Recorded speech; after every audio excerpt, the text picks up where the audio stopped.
Ito ang latest update sa SBSI o Socorro Bayanihan Services Incorporated na pinamumunuan ni Jeren Esquilario o mas kilala bilang si Senior Aguila. Nakarating na sa Sitio Kapihan sa Surigao del Norte si Senator Bato de la Rosa upang imbestigahan ang naturang grupo at ito ang kanyang matinding natuklasan. Halina't sabay-sabay nating panuorin at alamin ang videong ito. Ngunit bago tayo magpatuloy, huwag kalimutang i-like, share, subscribe, and click the notification bell for more updates and for more upcoming videos. Maraming salamat! Isang magarbong pasabog ang inihanda ng grupo sa Sitio Kapihan sa lugar ng Surigao del Norte sa Socorro Bayanihan Services Incorporated, ang grupo ng kulto na pinamumunuan ni Senior Aguila. Nakadela sa Lonera Fall costume ang kanilang mga dancer kasabay ng kanilang tradisyong tugtog upang ipaabot ang kanilang mainit na pag-welcome sa naturang senador. Sa pagdating ngayong araw ni Senator Bato de la Rosa sa Sitio Kapihan, ito ay nais niyang imbestigahan at magsagawa ng ocular inspection sa naturang grupo. Nais niyang pakinggan ang mga komento at hinanaing ng iba pang miyembro ng grupo ng SBSI o Socorro Bayanihan Services Incorporated. Ayon kay Senator Bato de la Rosa ay matapang niyang haharaping mag-isa ang grupong ito, lalo na't siya lamang umano ang natatanging senador ang pumunta. Dagdag pa niya kahit mag-isa lamang umano siya, sa isinagawang inspeksyon ay mahalaga pa rin umano ang kanyang presensya at trabaho upang mailigtas umano niya ang ilan pang miyembro na gusto nang kumalas. Aniya hindi magtatagal ay malalaman rin umano niya ang katotohanan sa likod ng idineklarang mass grave sa Sitio Kapihan na inilibing ng grupo na pinatay. Samantala, narito naman ang pakikipagdebate ng grupo ng kulto sa Socorro Bayanihan Services Incorporated laban kay Senator Bato de la Rosa. Isa pa sir, walang magulang na gusto na mapaliwala ang kanyang anak.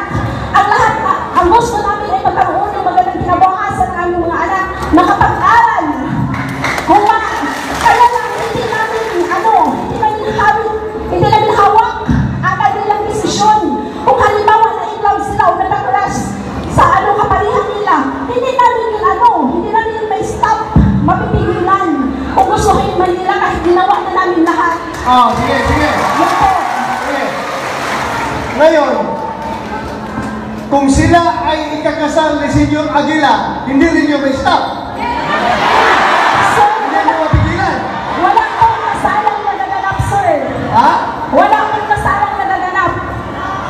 Walang kasalang nagaganap.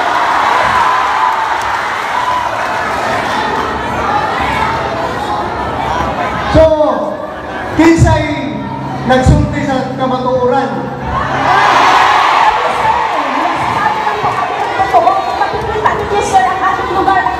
Wasay. Pistaw po ito. Sa makikita ko ang lahat ng mga tao sa nagsasayaw. Mahirap na napakasakit sa aming dibdib na makita na lahat ng aligasyong ginagawa nila sa amin. Hindi basta-basta. Naninilahan din kami dito. Sir, ang gusto lang namin ay malayo ang aming mga anak sa bisyo tulad ay pinagbabawat na gamot. Pero anong gusto taga lungsod? Instead ang gobyerno ang tumulong sa amin. Ano ang ginagawa nila sa amin? Mas pinakakita nila.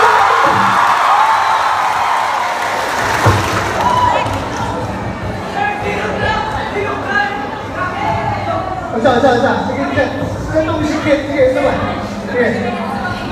Mikrofon.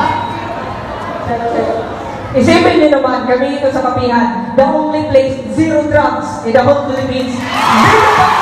Walang COVID-19! Walang bisyoso! Walang lahat mo dyan sa manaling na simple life. Pero ano ginagawa nila? Ang mga taong gusto manirahan ng simple, yung pang inaapi. Pumunta kayo dito para hanap ng mga katotohanan. Pakinggan niyo naman kami, sir. Please naman. Kasi kayo yung dahilan kung bakit kami nandito at nalagay sa alanganin. We are just living a simple and happy life ba naman? Are we happy?